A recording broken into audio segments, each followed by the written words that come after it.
Hello anh em, chào mừng anh em đã quay trở lại với thế giới của Coven. Ở phần trước, chúng ta đã biết được cái đích cuối cùng rồi đúng không nào? Giờ thì hãy cùng nhau đi tiếp để xem một câu chuyện nào ở phía trước không nhé. Anh em nhớ bật CC để không bỏ lỡ cái tình tiết nhé. Sau khi Yakumo và Emily được đoàn tụ, chúng ta tiếp tục cuộc hành trình giải cứu các successor của mình. Với thần linh, một kẻ lạ mặt xuất hiện và tiến về phía ta. Hắn vỗ tay theo từng bước chân chậm rãi, rồi thốt lên những lời mỉa mai. Một cảnh thật cảm động, tới mức xem nữa thì tao phá lên cười rồi. Một giọng nói lạnh lẽo nhưng lại quá quen thuộc với Yakumo. Ngay lập tức, ta biết rằng đó chính là Mido.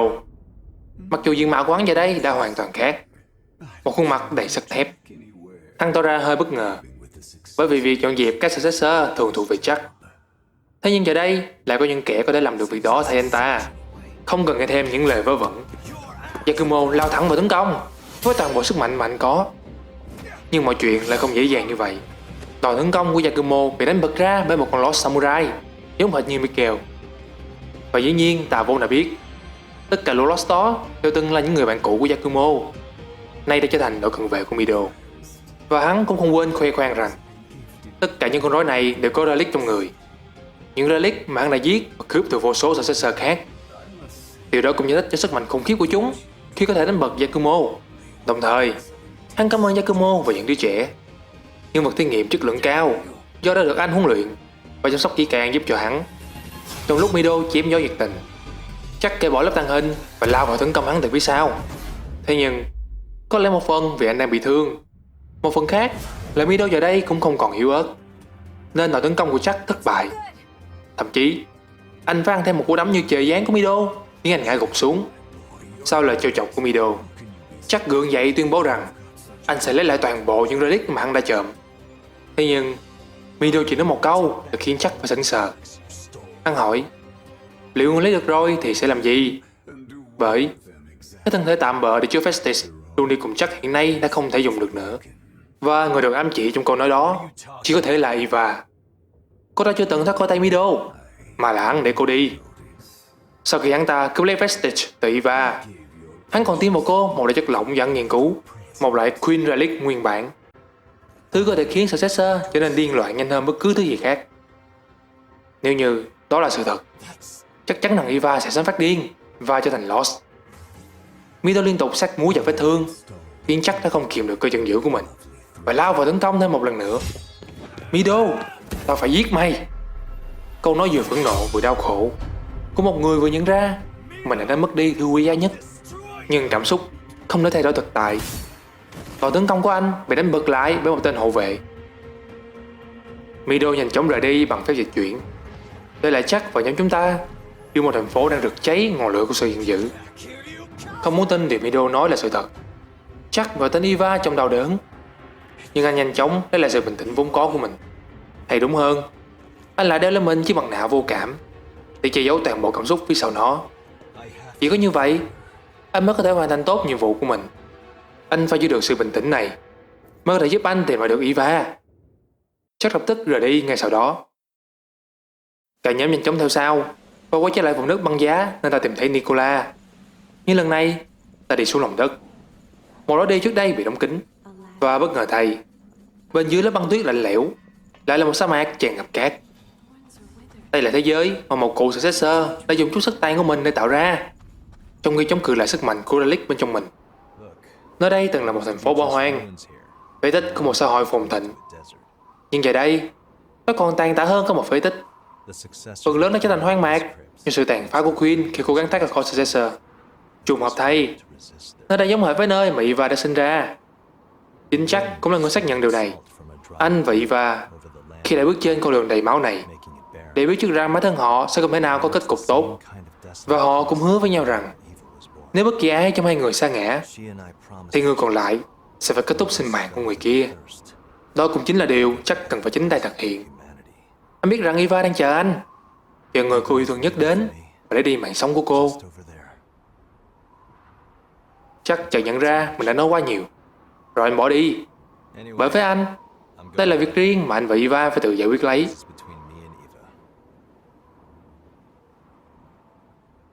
Tiếp đến, ta sẽ khám phá cái mảnh ký ức của Eva mà ta nhặt được, để có thể hiểu sâu hơn về mối quan hệ giữa cô và Jack. Eva đã từng là một con người bình thường, may mắn sống sót qua cái đại thảm họa và các cuộc đại chiến với Queen. Nhưng liệu đó có phải là may mắn? Bởi sau khi cuộc chiến với Queen kết thúc, cô đã bị một nhóm Revenant bắt cóc làm thức ăn dự trữ cho chúng. Vì lớp ít ngày càng khan hiếm, một số phận thường gặp cho con người ở thế giới này. Ngày qua ngày, cô ta luôn phải chịu sự đau đớn về cả thể xác lẫn tinh thần, vì liên tục bị hút máu, sỉ nhục, thậm chí là lạm dụng. Việc duy nhất cô có thể làm để tự động viên và an ủi mình, đó là hát. Cô đã quá đau đớn và muốn quên đi cái thực tại tàn khốc này. Giờ đây, chỉ có những câu hát nhỏ nhoi ấy mới có thể mang lại chút bình yên cuối cùng cho tâm hồn cô. Thế nhưng, những giai điệu của cô khiến bọn Revenant kia rất khó chịu, và lũ khốn nạn đó cắt luôn cổ họng của cô để cô không thể nói được nữa. Để cô hoàn toàn trở thành một cái binh chỉ biết cung cấp máu cho chúng. Và rồi, cô đã được giải cứu khỏi cái địa ngục đó bởi Jack. Anh cũng hứa sẽ luôn bảo vệ cô an toàn, rồi đưa cô quay về căn cứ quân sự của Silva. Sau đó một thời gian, Eva mới quyết định tham gia thí nghiệm trở thành Revenant. Tuy nhiên là Jack phải nói điều này, bởi sau tất cả những gì anh và những Revenant khác trải qua, thì anh cũng biết rằng sẽ không có tương lai nào cho một Revenant cả. Anh khuyên Eva hãy giữ lấy tương lai của mình và sống thật hạnh phúc ở đây. Nhưng Eva đã tiết lộ lý do tại sao cô muốn trở thành Revenant. Với cô, đó là những con quỷ độc ác đã hành hạ cô tàn nhẫn. Nhưng cũng chính một trong những con quỷ đó đã trả lại cho cô hạnh phúc và một cuộc sống yên bình. Nó không đơn thuần là ngưỡng mộ, cảm thông hay biết ơn. Cô yêu Jack bằng tất cả những gì cô có. Cô cảm thấy đau đớn mỗi khi nhìn Jack chìm vào suy tư, mỗi khi thấy Jack gánh nặng trách nhiệm lên đôi vai gầy của anh. Eva chỉ đơn thuần muốn được làm gì đó có ích cho Jack, và bằng cách nào đó xoa dịu đi gánh nặng trong tâm hồn anh. Bỏ qua lời khuyên của Jack, cô đi đến phòng nghiên cứu Revenant và đăng ký tham gia vào thí nghiệm. Dù cho được cảnh báo rằng thí nghiệm có tính may rủi, và nếu thất bại thì cô sẽ trở thành Lost. Nhưng Eva vẫn kiên trì với quyết tâm của mình, bởi chỉ có như vậy cô mới thực sự được ở bên Jack. May mắn rằng thí nghiệm còn hơn cả thành công, nhưng chỉ số của Eva thậm chí còn vượt xa tiêu chuẩn của Successor. Và nhờ sức mạnh của Revenant, giọng nói của cô cũng hồi phục trở lại. Giờ đây, cô đã có thể nói lên tâm tư mà cô luôn muốn nói với Jack. Đó là cảm ơn anh vì đã cứu cô. Thấy được sự cứng đầu, sự hy sinh cũng như tình cảm của cô, Jack không trách móc gì và chấp nhận cho cô đồng hành với mình. Có lẽ anh muốn thực hiện lời hứa sẽ luôn bảo vệ cô, hoặc có thể ở bên Eva khiến anh lại cảm nhận được chút cảm xúc và hơi ấm con người mà anh đã lãng quên. Jack đã luôn sống vì người khác, luôn hy sinh vì người khác. Có lẽ đây là lần đầu tiên anh muốn được ích kỷ, muốn có người chia sẻ với mình, muốn có người thông cảm và ở bên anh. Sau khi chứng kiến công việc của Jack, những chuyến đi canh gác, những lần anh giải quyết các Successor mất kiểm soát, khiến cô bối rối và đau lòng. Cô luôn tự hỏi rằng liệu có cách nào khác hay không, nhưng Jack chỉ có thể nói rằng đây là cách duy nhất. Và nếu để các Successor phát điên thì hậu quả sẽ không thể lường trước được. Ngoài ra, bản thân họ cũng đã phải chịu đau đớn rất nhiều. Vậy nên, việc anh kết thúc họ tại đó cũng đã là giải thoát cho họ rồi. Jack lạnh lùng nói rằng nếu Eva không chấp nhận được sự thật đó thì hãy rời đi, sống một cuộc sống yên bình mà lẽ ra cô phải tận hưởng, bởi vì sự yếu đuối và mềm lòng là cấm kỵ trong nhiệm vụ này. Cũng như chỉ cần một mình anh nhúng chàm là đủ. Đó chính là con người của Jack. Anh không vô cảm, nhưng anh phải đeo chiếc mặt nạ đó vì nhiệm vụ của anh, vì thế giới này. Những điều mà Jack nói không khiến Eva chùn bước. Dù rằng việc trở thành một vỏ bọc tạm bợ cho các relic khiến cô cảm thấy rất đau đớn, nhưng cô vẫn tươi cười và chấp nhận, bởi cô biết bấy nhiêu đây chẳng là gì so với việc mà Jack đang gánh vác. Cô chỉ muốn chia sẻ bớt gánh nặng trên vai anh. Khi nghe những gì Eva nói, có lẽ anh đã hiểu được ý định thực sự của cô khi trở thành Revenant. Có lẽ Jack cũng đã thực sự rung động. Sau đó, họ cùng nhau trải qua rất nhiều cuộc hành trình. Thành công có, thất bại cũng có, nhưng ít ra ai đều biết rằng họ không cô đơn nữa. Và tại phân cảnh cuối cùng, có một lần Eva bị thương và gục ngã, khiến cho Jack phải tạm ngưng nhiệm vụ. Cô luôn miệng xin lỗi, nhưng Jack không trách móc mà còn dịu dàng nói: Cũng tốt khi mà lâu lâu ta mới có dịp ngắm bầu trời đầy sao như đêm nay.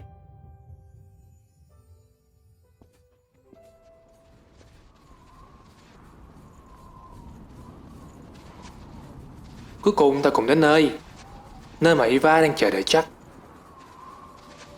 Is that singing?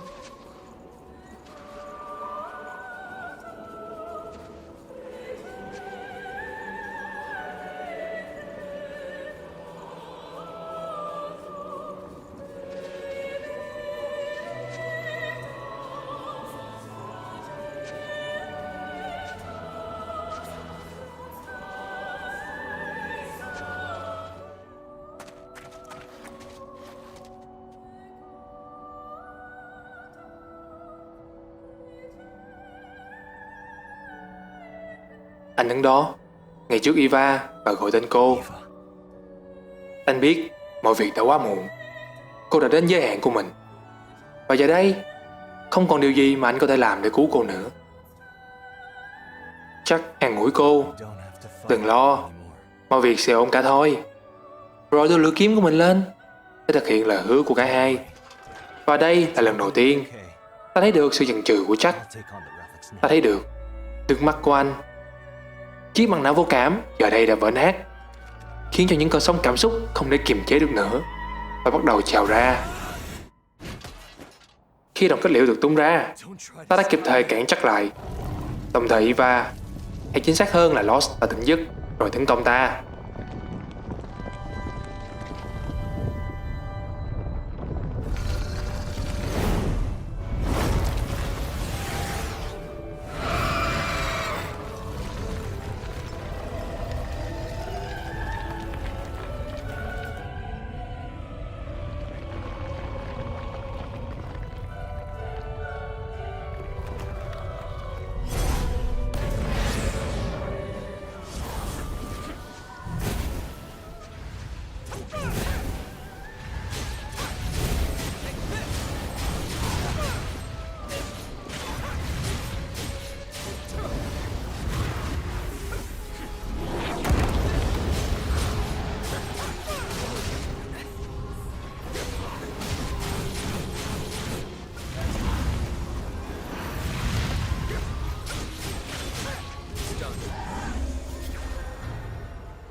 Sau khi cuộc chiến kết thúc, mảnh relic nguyên bản mà Mido đã ký vào cơ thể Eva dần hiện ra. Jack nghĩ rằng mọi việc đã kết thúc, It's over. cho đến khi Louis và Yakumo nói rằng No. hãy đến và gặp lại cô ấy, End. gặp lại người anh yêu một lần nữa. Come on. Ban đầu, Jack không tin vào điều đó, bởi anh đã trải qua công việc này quá nhiều rồi. What do you say? Anh chưa bao giờ chứng kiến việc gì tương tự có thể xảy ra, It's not possible. ít nhất là cho đến hôm nay. Đây là lúc để ta tỏa sáng. Ta tiến đến trước mảnh relic, kích hoạt nó để mở ra cánh cổng đi vào thế giới của ký ức.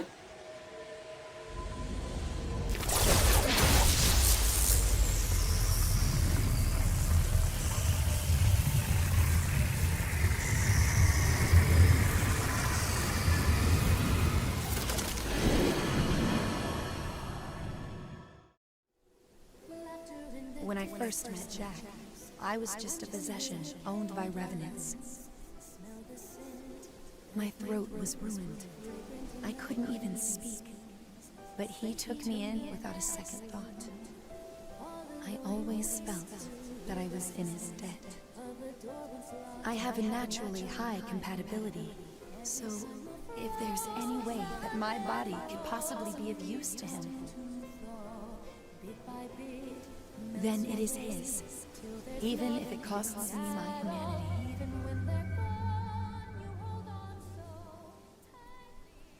Ta thấy Jack vừa tỉnh lại sau khi thiếp đi vì mệt mỏi. Eva vẫn luôn ở đấy, vẫn luôn ở bên động viên, giúp đỡ anh và hát cho anh nghe, Don't waste your voice on bởi vì cô thích điều đó. Tiếp đến, ta thấy Eva ngồi trong căn cứ của ta.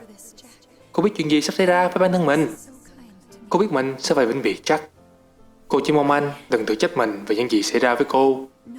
Anh đã dành cho cô quá nhiều rồi, nên cô không có gì để hối hận nữa. Quãng thời gian bên cạnh Jack đã khiến cô mãn nguyện. Nhưng nếu được, cô ước rằng mình có thể hát cho Jack nghe một lần nữa, một lần sau cuối. Và ở cuối con đường, Eva đứng đó. Cả hai nhìn nhau một hồi lâu nhưng không tin vào mắt mình.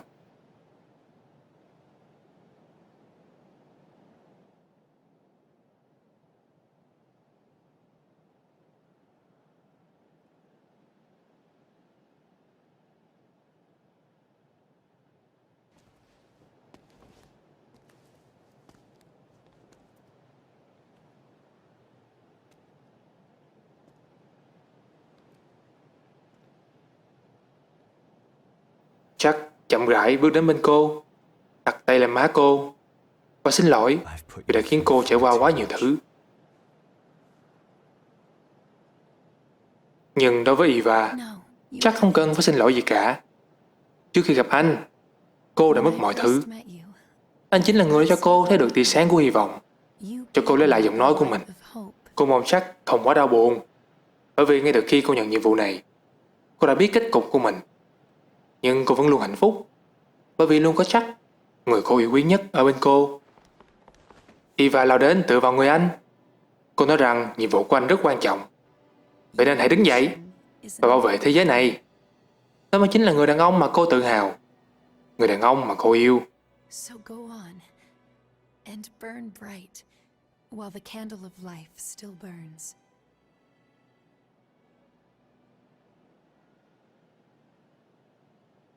Jack ngửa mặt lên Eva, như muốn ngăn cho nước mắt không chảy xuống, bởi vì anh hiểu rằng will you sing? thời gian của cả hai sắp kết thúc. Và rồi lần đầu tiên, anh muốn được nghe cô hát. Hát vì anh, cũng như mong ước cuối cùng của Eva mà anh đã thấy trong mảnh ký ức. 幼き日の風の香り見知らぬこの遊ぶ声部屋で一人耳を澄まし君は鍵の音待っていた温めるたびにかすれゆく消えた記憶見えなくなる君がその全てを消しても離さず覚えてる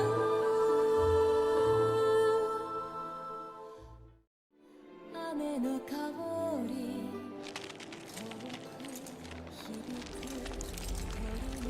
Ngắm nhìn cơ thể Eva dần hóa đá, Jack không thể làm gì cả. Anh đã làm tất cả, hy sinh tất cả để bảo vệ thế giới này.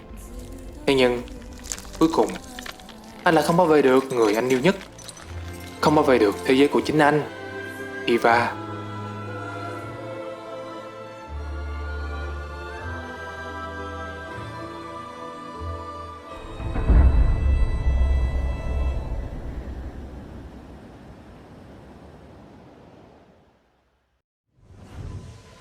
Và đây sẽ là một cơ hội nữa cho ta tỏa sáng.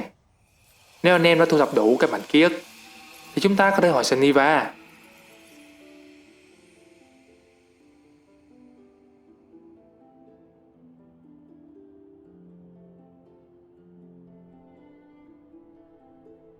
Và Eva đã trở lại trước sự ngạc nhiên sững sờ của Jack. She's back to normal. Đặc biệt hơn, cơ thể của cô vẫn bình thường, chứ không bị biến đổi như các successor trước. Louis cho rằng có lẽ vì cô chỉ mới vừa biến đổi không lâu, và cả chính Eva cũng không tin rằng mình vẫn còn sống.